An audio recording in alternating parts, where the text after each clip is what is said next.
Bomb जो है वो फूटेंगे, ऐसा उन्होंने मेल में लिखा हुआ था। उसके आधार पर उन्होंने रानी पुलिस स्टेशन को जान किया। उसके बाद रानी पुलिस स्टेशन की तरफ से कंट्रोल और BDDS के संपर्क करते हुए उनकी टीमों को बुला लिया है। अभी चेकिंग चालू है, डॉग स्क्वाड, स्निपर और सारी चेकिंग सभी चालू है। और चेकिंग के दरमियान अभी तक ऐसी कोई चीज़ हमारे ध्यान पर नहीं आई। फिर भी ये जो हिमालय आर्केड करके जो बिल्डिंग है बिजनेस सेंटर, उसमें RTO का सेकंड फ्लोर पे और ग्राउंड फ्लोर पे उनकी ऑफिस है। उसके अलावा HDFC और बाकी जितने भी फॉर्म है वो सारी स्टेप बाय स्टेप चेक की जा रही है। अभी ऐसी कोई चीज़ ध्यान पर नहीं। Okay sir, thank you. Ahmedabad આરટીઓને ઉડાવી દેવાની ધમકી, આરટીઓને ધમકી ભર્યો મેલ મળ્યો છે। પોલીસની ટીમો પહોંચી છે, બોમ્બ સ્ક્વોડ, ડોગ સ્ક્વોડની ટીમો પણ અહીં પહોંચી છે। તપાસ કરવામાં આવી રહી છે, પરંતુ અત્યાર સુધી કોઈ જ શંકાસ્પદ વસ્તુ નથી મળી। સાવચેતીના ભાગરૂપે આરટીઓ ખાલી કરાવી દેવામાં આવ્યું છે અને ચેકિંગ પણ ચાલી રહ્યું છે। આસપાસના વિસ્તારના જે લોકો છે તેમને સતત અપીલ કરવામાં આવી રહી છે કે તેઓ અહીંથી દૂર ખસી જાય, કેમ કે બની શકે કે અંદર કોઈ શંકાસ્પદ વસ્તુ હોય તો લોકોના જીવન પર જોખમ ન સર્જાય। બોમ્બ સ્ક્વોડ, ડોગ સ્ક્વોડની ટીમો તપાસ કરી રહી છે અને સતત એ ધ્યાન રાખવામાં આવી રહ્યું છે કે આરટીઓની અંદર કોઈ પણ હાજર ન હોય। જે કર્મચારીઓ છે તેમને પણ બહાર લઈ જવામાં આવ્યા છે। બહાર આટલી આ ભીડ જોઈ રહ્યા છો એટલે જ જોવા મળી રહી છે, કેમ કે તમામ જે આરટીઓની અંદર હાજર હતા તેમને બહાર ખસેડવામાં આવ્યા છે, જેથી તેઓ દૂર રહે અને સુરક્ષિત રહે। પોલીસે પણ જાણકારી આપી કે જેવો જ અમને કોલ મળ્યો તાત્કાલિક અમે બોમ્બ સ્ક્વોડ અને ડોગ સ્ક્વોડની ટીમને પણ જાણ કરી અને તેમના તરફથી હવે તપાસનો દોર ચાલી રહ્યો છે। સંવાદદાતા ઋત્વિજ જોડાઈ ગયા છે, તેમની પાસેથી વધુ જાણકારી લઈશું। ઋત્વિજ, શું અપડેટ પ્રાપ્ત થઈ રહી છે? અત્યાર સુધી કોઈ શંકાસ્પદ વસ્તુ મળી છે કે કેમ?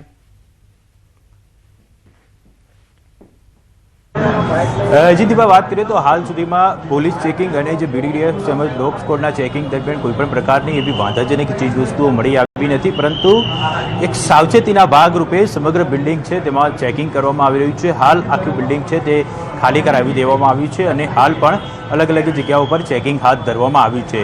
મહત્વની બાબત તો એ છે કે લગભગ 3:45 વાગ્યાની આસપાસ ARTO છે તેમને આ મેલ મળ્યો હતો, પરંતુ જ્યારે તેઓ ઓફિસ પર પહોંચ્યા હતા અને ત્યારે તેમને જાણ થઈ હતી કે આ પ્રકારનો મેલ આવ્યો છે અને તરત જ આ ઘટનાની જાણ પોલીસને કરવામાં આવી હતી।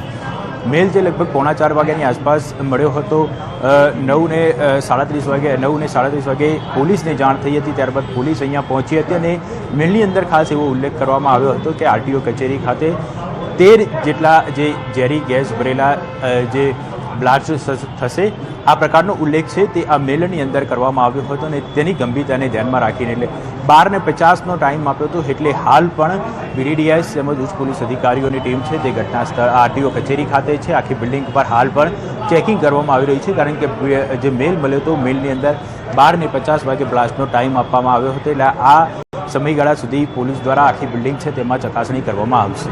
જી આભાર ઋત્વિજ જાણકારી આપવા માટે। સાવચેતીના ભાગરૂપે આરટીઓ ખાલી કરાવવામાં આવ્યું છે, ચેકિંગ ચાલી રહ્યું છે, પરંતુ અત્યાર સુધી પોલીસને કોઈ શંકાસ્પદ વસ્તુ નથી મળી। આ મેલ મળતા જ તમામ જે અધિકારીઓ છે તે એક્શનમાં આવી ગયા અને કામગીરી શરૂ કરી દીધી। અમદાવાદ બાદ રાજકોટ આરટીઓને પણ ઉડાવી દેવાની ધમકી આપવામાં આવી છે। બોમ્બથી ઉડાવી દેવાની ધમકી ભર્યો મેલ મળ્યો છે। ધમકી ભર્યો ઈમેલ મળતા પોલીસ તંત્ર દોડતું થયું। બોમ્બ સ્ક્વોડ અને ડોગ સ્ક્વોડની ટીમે તપાસ શરૂ કરી। એક જ પ્રકારની મોડસ ઓપરેન્ડી અત્યાર સુધી જોવા મળી છે। જ્યારે તમે આ પહેલા પણ સમાચારોમાં જોતા આવ્યા હશો કે કાં તો કોર્ટને ઉડાવી દેવાની ધમકી આપવામાં આવે છે, કાં તો પછી સ્કૂલને ઉડાવી દેવાની ધમકી આપવામાં આવે છે અને હવે આરટીઓને ઉડાવી દેવાની ધમકી આપવામાં આવી છે। આ એવા સ્થળો છે કે જ્યાં લોકોની ચહેલ પહેલ સૌથી વધુ હોય છે, એટલે જ જ્યારે આ પ્રકારની ધમકીભર્યો મેલ મળે તે દરમિયાન અધિકારીઓની સતર્કતા વધી જતી હોય છે કે કોઈ પણ અનિચ્છનીય ઘટના બને તે પહેલા જ એક્શન લઈ લેવામાં આવે અને કોઈ શંકાસ્પદ વસ્તુ મળે તો તેને ડિફ્યુઝ કરવામાં આવે।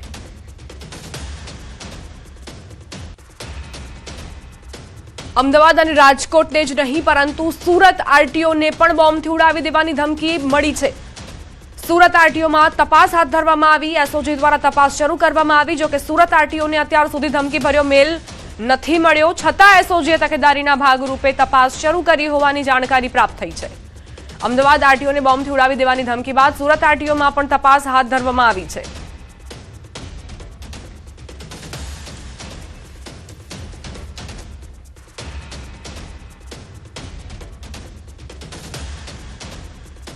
હવે આગળ વાત કરીએ ખડગેના વિવાદિત બોલ અને ભાજપની પ્રતિક્રિયાની.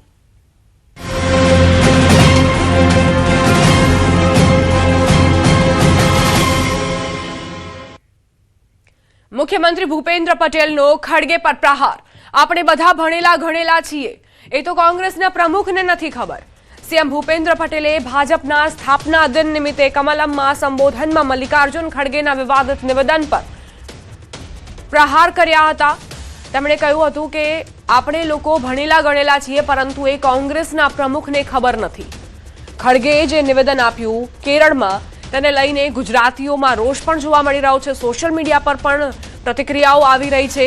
ખડગેનું કહેવું હતું કે ગુજરાતના લોકો શિક્ષિત નથી અને એટલે જ તેઓ આ પ્રકારે બીજેપી પર ભરોસો કરે છે, વિશ્વાસ કરે છે. હવે આ જ નિવેદન બાદ મુખ્યમંત્રી ભૂપેન્દ્ર પટેલે પોતાની પ્રતિક્રિયા આપી છે, પ્રહાર કર્યો છે કોંગ્રેસના પ્રમુખ પર કે તેમને નથી ખબર, પરંતુ આપણે તો ભણેલા ગણેલા જ છીએ.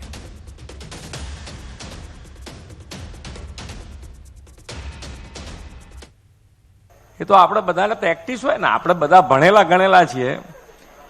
એ તો કોંગ્રેસના પ્રમુખને ખબર નથી. અમે બધા ભણેલા ગણેલા છે. અમે કેટલાય જણની હાજરી પુરાઈ દીધી છે કોલેજમાં આપણે કેટલાય જણની ભાઈબંધની હાજરી પુરાઈ દીધી છે. હમણાં જ નીચે ગયો છે પૂરો એકબીજાનું હાચવીએ. ખડગેના વિવાદિત નિવેદન સામે ભારે રોષ. જગદીશ વિશ્વકર્માએ પ્રતિક્રિયા આપી. ગુજરાતની જનતાનું અપમાન કર્યું છે. ગુજરાતની જનતા જડબાતોડ જવાબ આપશે. દેશ વિદેશમાં વસતા તમામ ગુજરાતીઓની માફી માંગે. ગુજરાતની જનતા ક્યારે માફ નહીં કરે.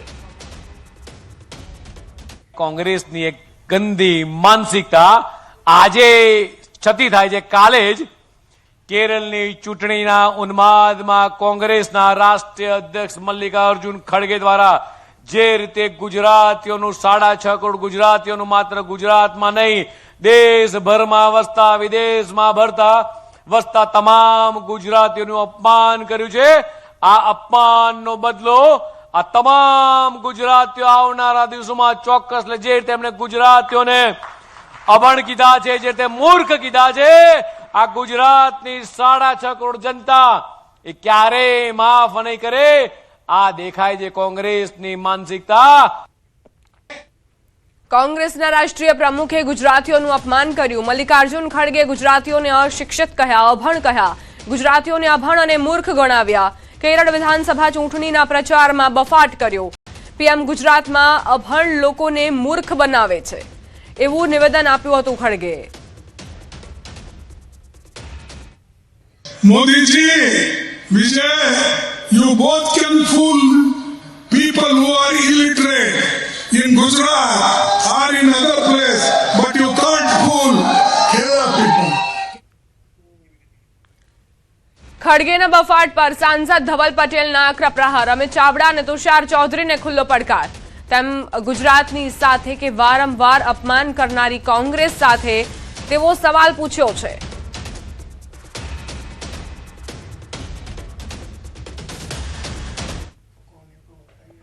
મારે કોંગ્રેસના પ્રદેશ પ્રમુખ અમિત ચાવડા અને વિપક્ષના નેતા તુષાર ચૌધરીને પૂછવું છે કે જ્યારે મલ્લિકાર્જુન ખડગે તમારા રાષ્ટ્રીય પ્રમુખે ગુજરાતીઓ વિશે આટલું અપમાનજનક ટિપ્પણી કરી છે, તો તમે મલ્લિકાર્જુન ખડગેને સપોર્ટ આપવાના છે, સમર્થન આપવાના છો, કે તમે ગુજરાતીઓને ગુજરાતને સપોર્ટ આપવાના છો? ખડગેના નિવેદન મુદ્દે પ્રદેશ ભાજપના પ્રવક્તા ડોક્ટર અનિલ પટેલનું નિવેદન. ગુજરાતીઓનું અપમાન કરવું કોંગ્રેસની ગળથૂથીમાં છે. ગુજરાતની જનતા સ્થાનિક સ્વરાજની ચૂંટણીમાં કોંગ્રેસને જવાબ આપશે. મને લાગે છે આમાં એક પ્રકારનું બૌદ્ધિક દેવાળું જેને કહેવાય, ઇન્ટેલેક્ચ્યુઅલ બેન્કરપ્સી જેને કહેવાય, એનું આ સૌથી ઉત્તમ નમૂનો છે. ખડગેજી અને રાહુલજીની કોંગ્રેસની જે પરંપરાગત પદ્ધતિ રહી છે, એમાં ગુજરાત અને ગુજરાતીઓનું અપમાન કરવું એ એમની ગળથૂથીમાં છે. તો ગુજરાત અને ગુજરાતીઓ એમને આંખમાં કણાની જેમ ખૂંચે છે. હું ખડગેજીના નિવેદનને નિંદનીય ગણું છું અને ગુજરાતની પ્રજા 6.5 કરોડની પ્રજા આ સ્થાનિક સ્વરાજ્યની ચૂંટણીમાં આ કોંગ્રેસને જવાબ આપશે. અમદાવાદના વાડજ વિસ્તારમાં આવેલી સૌરભ સ્કૂલમાં ફી મુદ્દે વિવાદ ઉભો થયો.